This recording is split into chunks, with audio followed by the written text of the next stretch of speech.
Hey guys, good morning. So we are here in BYD Greenfield for the second PMS of Panchita.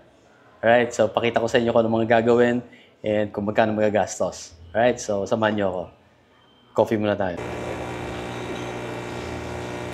Okay, so eto, meron palang firmware upgrade. So tingnan natin mamaya kung anong mga changes. So sagutin ko lang yung isa sa mga common questions dun sa first PMS natin. Kasi kesyo daw, sinasabi daw ni BYD, once a year lang daw ang PMS. Bakit daw napaaga yung PMS ko? And eto, may second PMS na nga.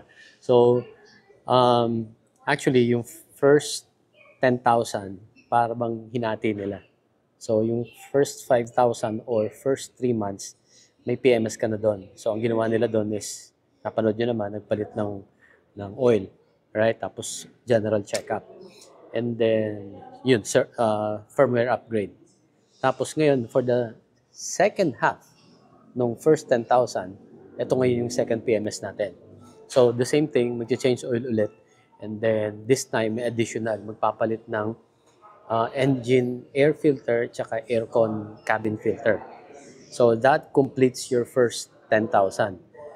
After nito, ito na yung once a year. So, yung susunod is next 10,000, 10,000, 10,000. Okay? So, yun, pinaliwanag ko lang. So, 10,000, 10,000, yun na yung once a year. Yung question naman tungkol sa yung mga customers daw na merong access dito sa work area, okay? Marami nagtanong ng gano'n, marami nag-comment. Unang-una, hindi po ito special privilege dahil vlogger ako. Right? You can really access this area and that is not because it's BYD. Ang paliwanag sa akin is it's because it's AC Mobility, it's iconic. Sabi sa akin, even for other brands na hawak ng iconic, pinapayagan nilang lumapit ka dito at makita mo habang ginagawa. Yun yung tinatawag daw nilang transparency policy. Diba? Ako gusto ko yun, gusto ko yun. Kasi nababalitaan naman natin, may ibang mga kasa na di mo alam kung ano ginagawa sa kotse mo, di ba? So, yan, importante yan. So, inuulit ko, this is not because I'm a vlogger, this is not because may dala akong camera. Okay? Wag masyadong unahin ang pangbabash, okay? Lawak-lawakan ng pag-iintindi. But then, nabanggit ko na rin lang na lawak-lawakan ng pag-iintindi. Of course, common sense, pag pinili mong tumayo ka rito na nakalifter yan, alam mo yung risk. Okay? Accident can happen. Anything can happen. So, ang suggestion ko, silip-silipin mo lang, alis ka na. Tapos balikan mo ulit. Huwag kang magbababad. Kasi anything can happen. Alright? So, pinili mo pumunta dyan, alam nga naman, sisihin mo yung ibang tao sa decision mo. Ayan, so nakalifter na si Panchita and mag-uumpisa na ng pag-drain ng oil.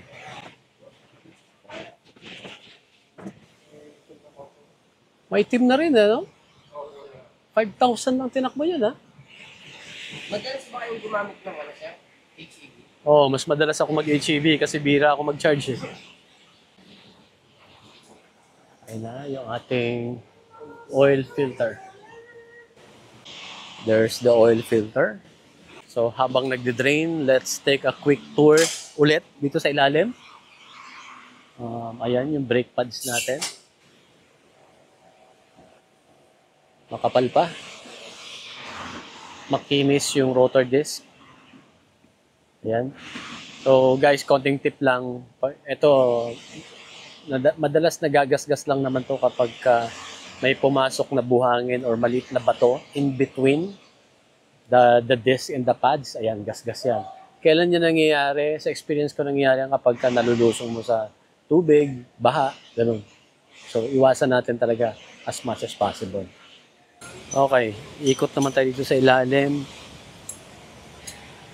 Wala naman akong nakikitang rust or corrosion that may have been caused by the river crossing na ginawa natin last time. Mukha namang normal. And ito yung battery. Oh.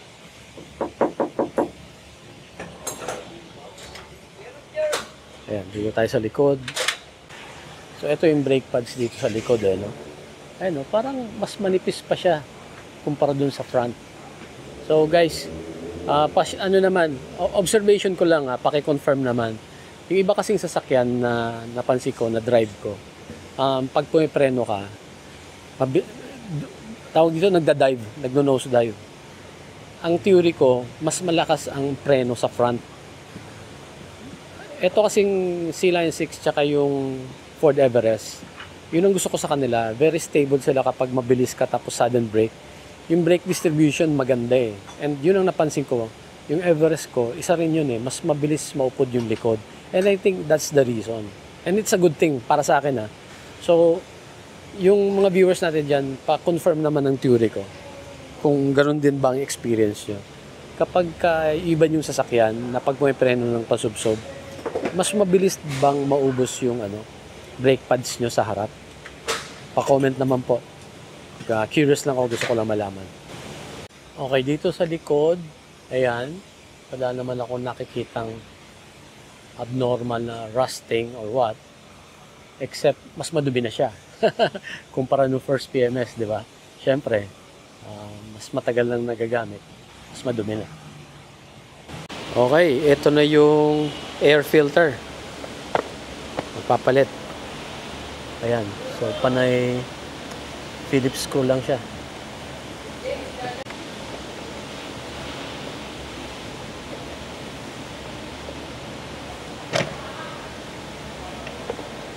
Ayan.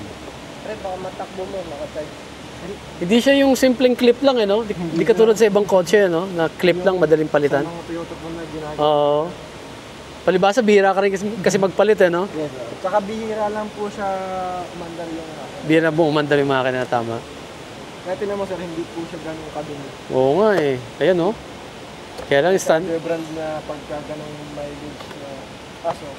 Ang linis pa, no? Following standard procedure lang tayo, no? Pero kung tutuusin, parang ayaw mo pa itong palitan, eh. Parang pareho. Parang mas malambot to, no? Kumpara dito.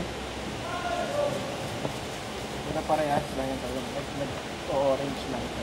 Balang kulay. Yung likod.